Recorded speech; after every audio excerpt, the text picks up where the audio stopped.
Buongiorno, buon pomeriggio, e buonasera, Lazio world. Welcome to our instant reaction pod. Consider this your stoppage time as we review Lazio's 2-0 victory over Empoli. I'm your host, Shawn McIntosh, joined by my good friend, long time coming, it's been a while, Stephen K. Moore from the Laziali. Stephen, how are you doing? Doing well. I see you got the Lazio kit in the background. We're matching here on the pod, so this is good. This is good. Yeah, it's good. This is going to be fun. It's obviously one in which we're celebrating 3 points. It feels like an eternity. So, my goodness, it's been just shy of a month since it's been a full 3 points in Serie A. So let's jump right into this thing with a quick review. This one from the jump. Lazio looked to be threatening, and not even 10 minutes into it, 9-minute mark, we have Guendouzi with his first Serie A goal. A nice follow-up, some persistence there.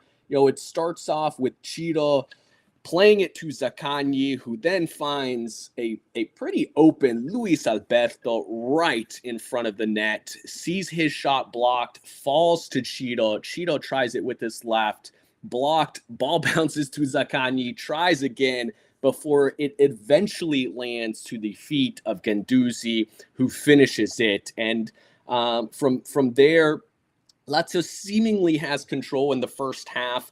An unfortunate substitution having to be made with Cheeto limping off, having to put Tati in, and then 25-minute mark, same thing happens. Luis Alberto injured, having to come off.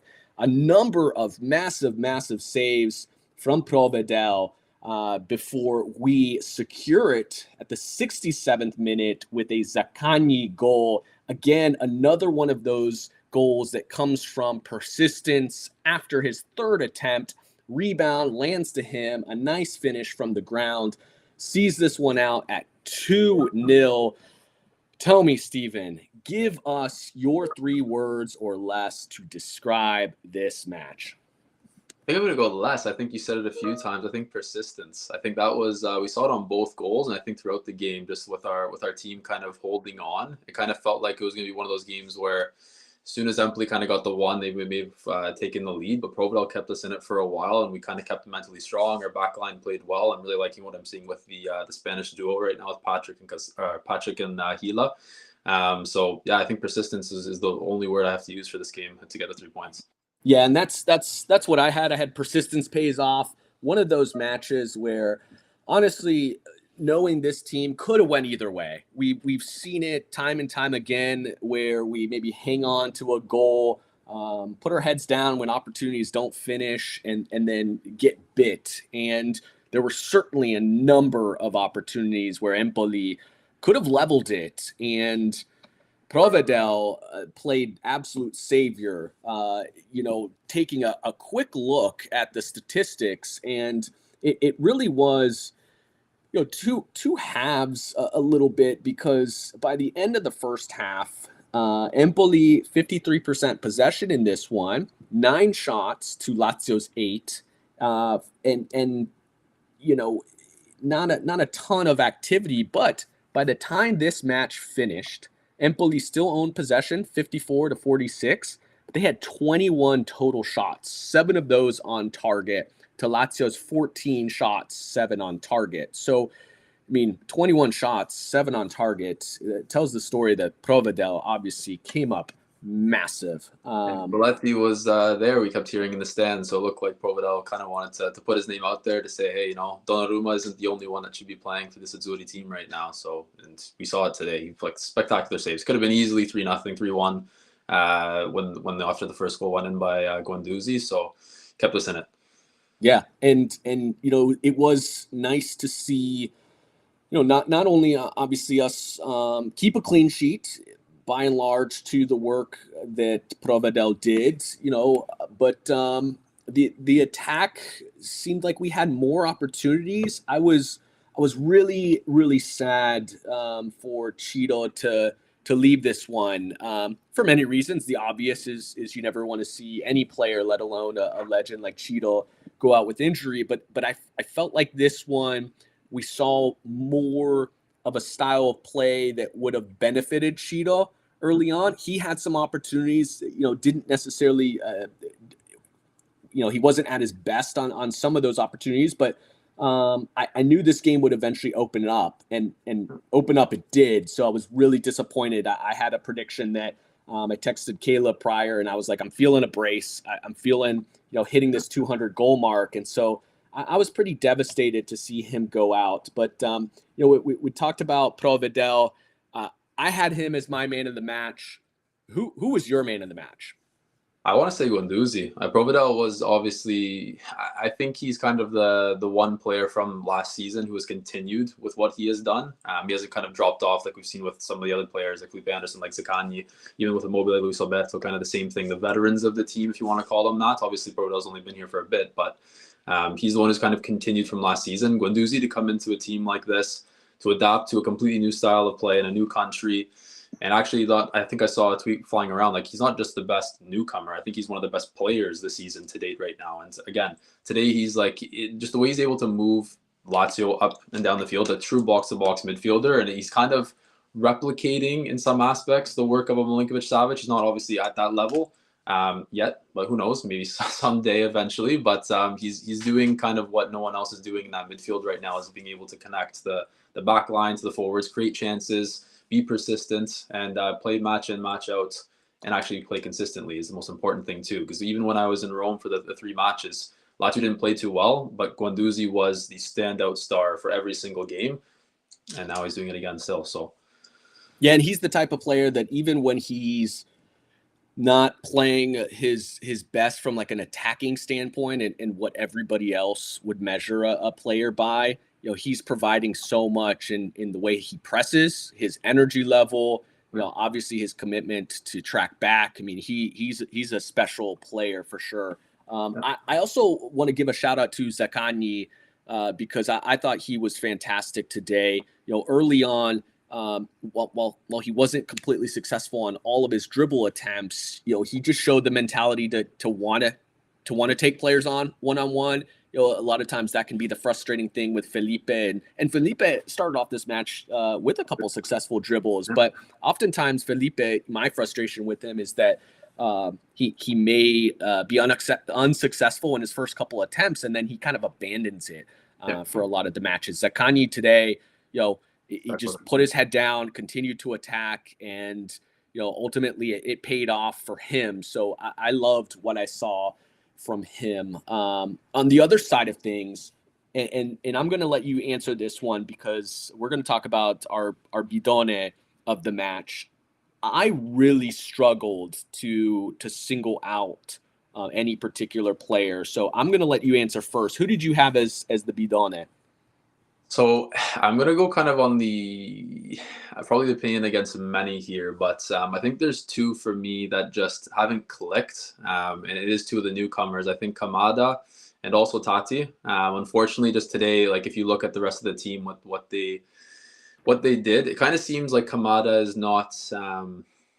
I feel like integrating with the team. A lot of the times, if you rewatch the plays in a lot of our counterattacks, he's wide open. He'll be making the proper run. And you can kind of see by his reaction, throwing the hands up, shooting the head up. Even when Zaccagni scored, he didn't even go over and celebrate with Zaccagni. He was just like, I wanted the pass, I wanted the ball. You just tried to take it on yourself and eventually went in, so it paid off. But it kind of seems like he's not integrating in the change room or within the squad. And they're not trusting him either because there's so many chances where he's making a perfect run up through the middle. No ball played. Pedro tried, I think the one time when he came on near the end of the game. But apart from that, no one was feeding him those balls when he was making the press in through the middle. Tati, on the other hand, I've been looking at the stats. I've been saying this for a bit. So I know that you guys have followed him closely in the MLS. And obviously, I like the way he plays. I like his drive. I like his desire. What he's able to do and create and kind of open up the play. It kind of reminds me of a young Cheeto in the likes of that aspect of things. But it's just not working for him as well. And it kind of reminds me of a Murici situation where we're spending, a high figure that we don't usually do on a specific player up top to score goals for us, which is the main objective, obviously, of Calcio. And he's not able to take a chance from 6 yards out multiple games, match in, match out, where it's confidence is clearly getting to him. And I think a quote came out where it said, like, Sadi said, what's wrong? He's like, I just want the goal. And obviously, I think that once that one goes in, we kind of said the same thing with Mudici. Hopefully, they'll continue to come, but he's going to get a run probably with Cheeto, going out. We've seen him, what he's able to do. He just needs to finally put the ball in the back of the net because, unfortunately, Lazio's thrived off of a strong striker. No matter how underrated or overrated they are, they've always had a good striker up top who's able to put the ball in the back of the net. And right now with Tati, he's just not being able to find that final touch to put it in. And we're seeing that again. Like, if you look at the overall stats with the amount of shots he's had, today he missed a few sitters. Even when he had the 6-yard box chance, he actually passed it after the second one that he missed. It just, something's not obviously there. And hopefully it's able to change, because if not, I've just said it today. I don't think he's going to stay for long if this is going to be the situation, because we can't have someone playing 20, 30 games off the bench, starting, whatever, but having 1 to 5 goals. It's not the way Lazio plays and thrives. So yeah, those are probably the two. There's fair points to both of those players. Here's going to be my counter to both Kamada. Let's start with him. First I'll say, he is a player that, obviously today wasn't a particularly good performance. I don't think it was bad. But in 2 of our biggest matches, he played incredibly well. You think about Napoli early in the season, and that was probably Lazio's best performance of the year. And that was a midfield that I would like to see more frequently, just to test out the duo of Kamada and Luis. And with all of our offensive challenges, I think it would be nice to get back to that. But I understand not going that route, particularly when Guendouzi is playing so well. But he shined in that one. And even thinking back to a recent match, while it was a 2-0 loss to Inter, we played quite well. And I thought Kamada looked really, really decent. Not just decent. I thought he was good in that game. And so, we know obviously the struggles, which makes Guendouzi's performances all the more impressive. But coming into Serie A, the adaptation, being asked to play in a role like Luis's, I do think I think you made a really good point. There is a lack of trust, because I get frustrated for him when I'll see him make a run and I'll see him wide open and not get the ball. And that shows probably a lack of trust from his teammates. But, it's really hard to get him on track. One, with the lack of playing time. 2, when he does some of the right things and finds space and he doesn't get the ball, we can understand some of the frustration. So obviously Luis Alberto, we don't know what that injury looks like. So it could mean some more opportunities. We also know that, he's going to miss time playing in Asia. So that's the primary issue. I think, we kind of went not back and forth, but we just kind of messaged on a thread there. And it's like, the disappointing thing is now it's, let's just say, a position opens up where he's going to be able to play. He's going to have to leave for the Asian World Cup. So it's like one of those things, again, when he comes back after a month, 2 months, maybe he picks up an injury, maybe he doesn't, maybe he plays, maybe he doesn't. When he comes back into the team, is he going to be put in right away again? I don't think so. Right. Yeah. It's a very awkward situation. It's a tough one, right? Because like you said, it's a frustrating one, because I can kind of see it in all the passes that were made to not play him the ball were overhit or they're misplayed, and everyone, he's just, raising the arms up type of thing, right? And it's just the frustration, I think, is building up.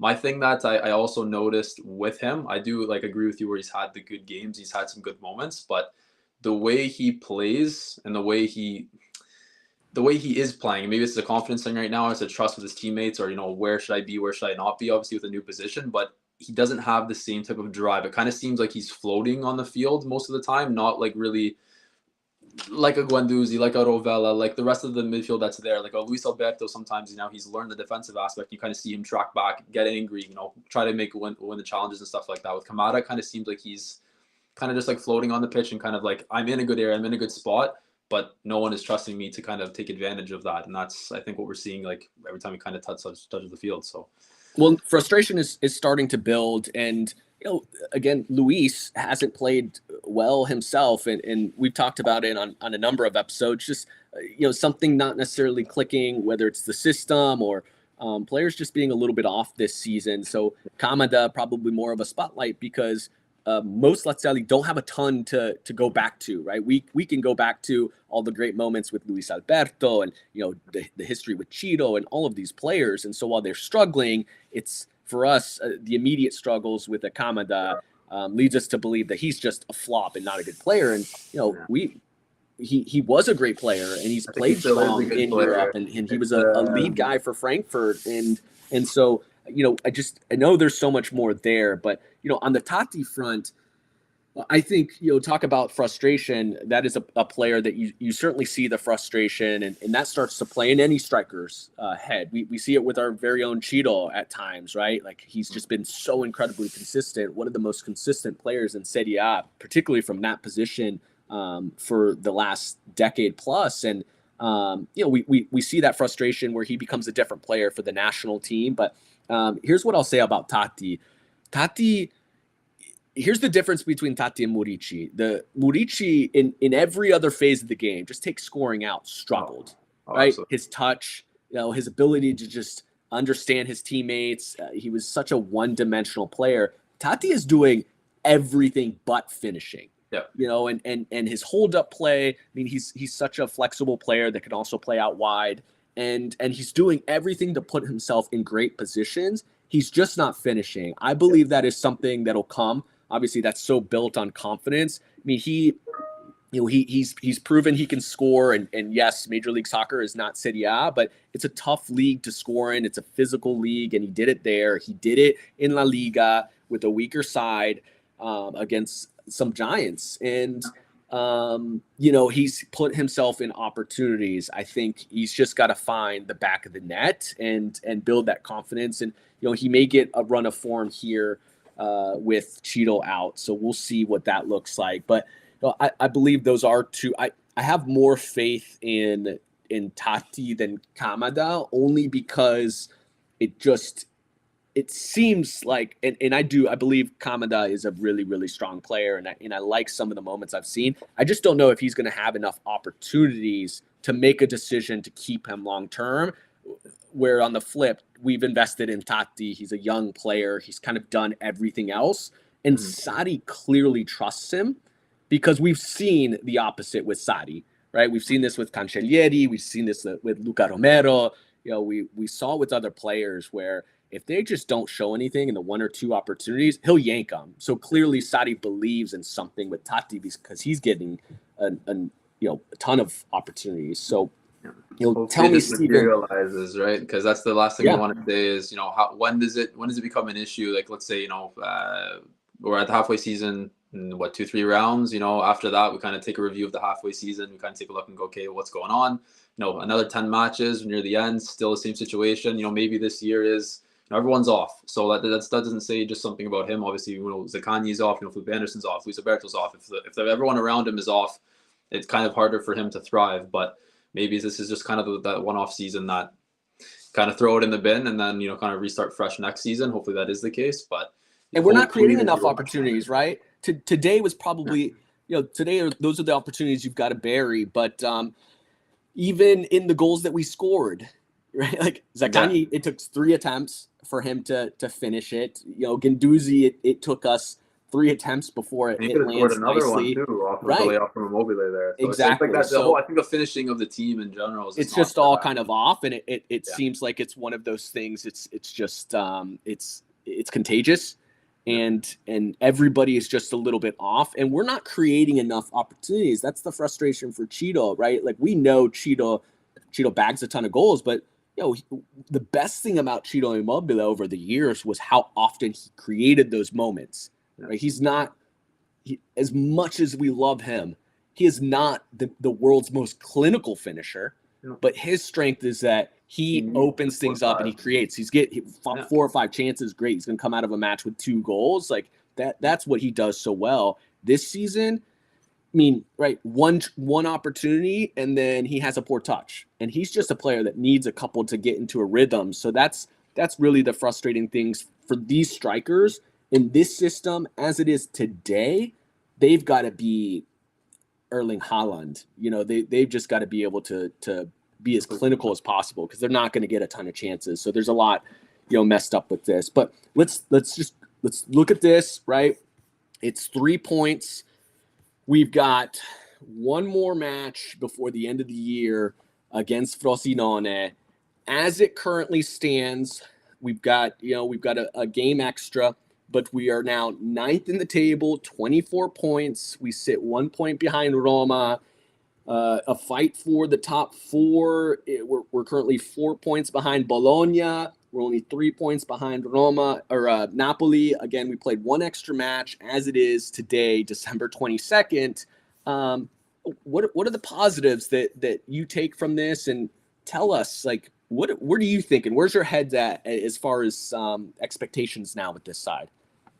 Yeah, expectations. We can kind of go in the short term and hopefully the long term. I think after the Champions League, obviously to defeat a giant like Bayern will require a miracle, and it is possible. But it's a little bit naive to say that we're going to progress through that, especially if we have the likes of an Immobile and Luis Alberto, our best players that aren't going to be 100% fit or even going to be there.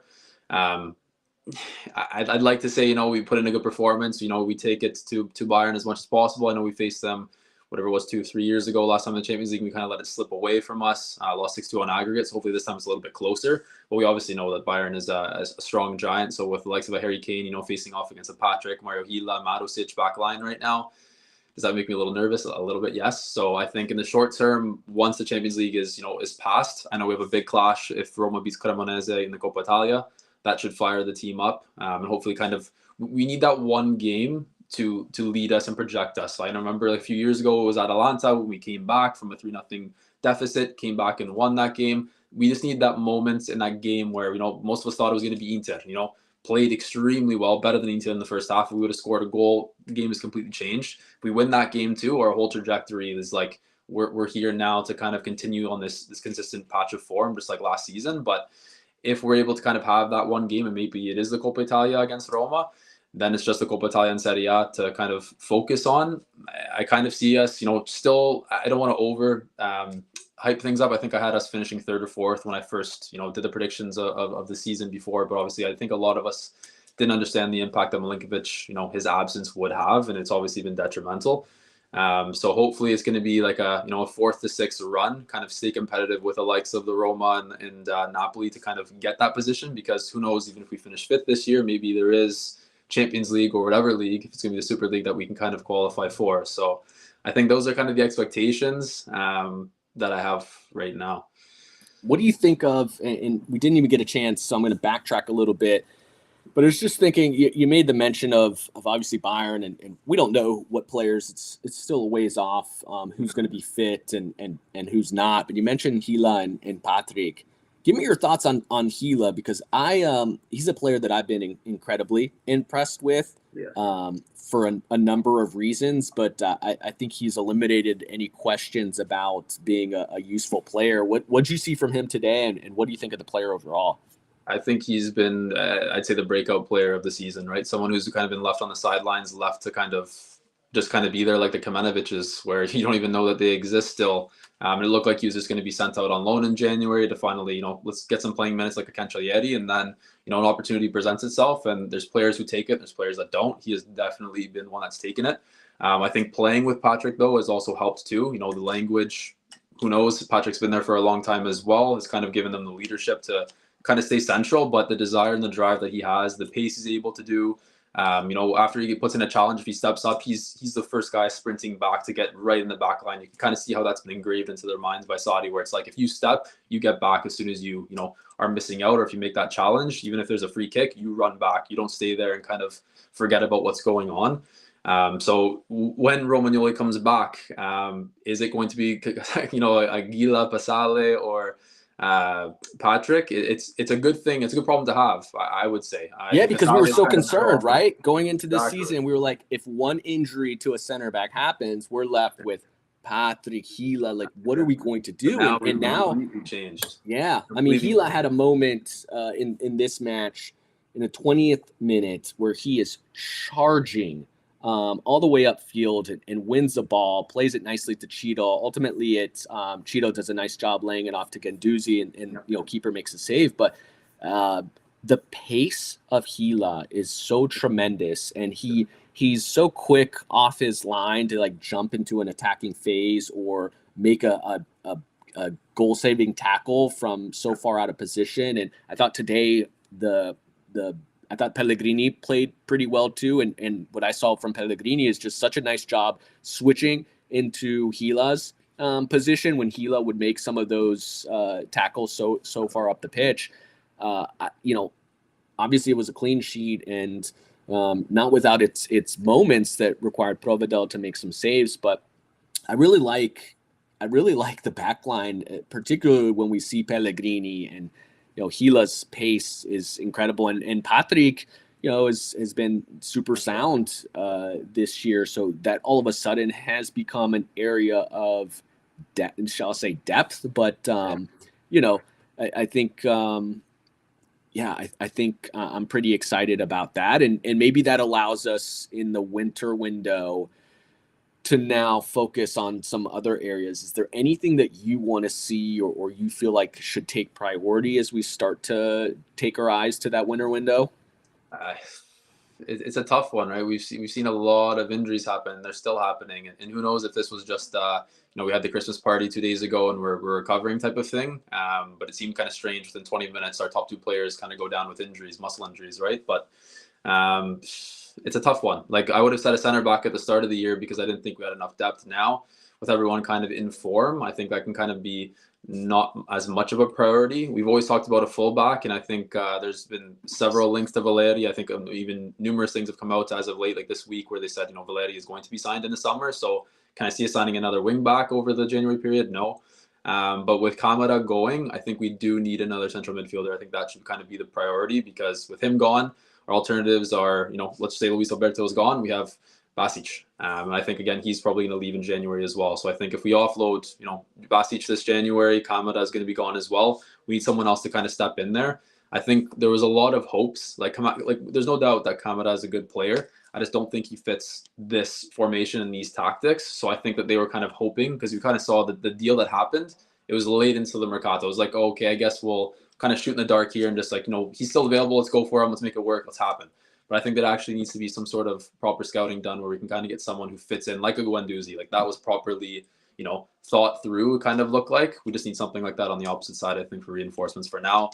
I'd like to say a winger too, but yeah, it can't be too greedy. I think we have enough with Pedro still here. I think in the summer, I think that's an area to address, with Pedro probably going to be gone. But hopefully Isaacsen's able to step up and it kind of looks like a new signing, right? Yeah, absolutely. And we know the winter window has never been one for us that we can get too excited about. So even one signing would go a long way, particularly with some of these injuries now mounting up. But Steven, this was fun. It was great to have you back on. Let everybody know where they can find you and all the great work that you do with the Laziali. Yeah, definitely. So at S_K_more on Twitter, and then at the _Laziali on Twitter, on Facebook, on Instagram, all the platforms were on there. So yeah, it's been fun being on here. Good to be back. Good to see you, and good for the 3 points today. Yeah, always good to celebrate 3 points. Give Steven and the Laziali a follow across all of their platforms. And of course, please do the same for us. If you're watching on YouTube and like what you see, please hit that subscribe button. We are on every audio platform, your Apples, your Spotify. So please subscribe. Give us those 5-star ratings. It helps us grow. And then across every social media platform known to mankind, your TikToks, your Instagrams, your Twitters, at Lazio World, some form or fashion of that. There may be an underscore in some of those. But look us up. Give us a shout. But we've got one more match in 7 days against, I want to say, lowly side, but they're all tough matches for Lazio. So please join us after the match. We'll always be here to give our instant reactions. Above everything, sempre